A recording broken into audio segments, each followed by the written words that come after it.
Hey guys, my name is Marcus with WTI, and today I want to show you guys this Jordan Skinny Syrup. This is the salted caramel flavor.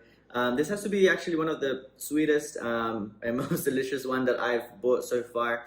This is the closest to this salted caramel flavor that you can get, in my opinion. Usually you can mix it with some cocktails as well as with your coffee.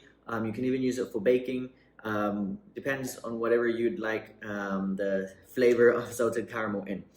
So this is really good. This is a zero calories as well, and zero sugars, which is great for health wise.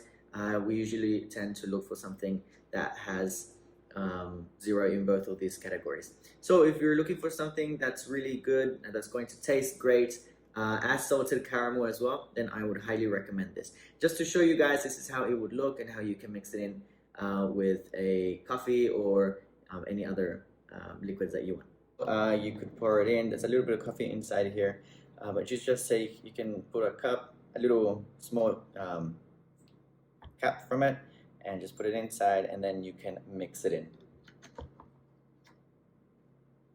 So again, if you're looking for something that's going to taste salted caramel and really sweet, really good, and I would highly recommend this one. And that's just my point of view.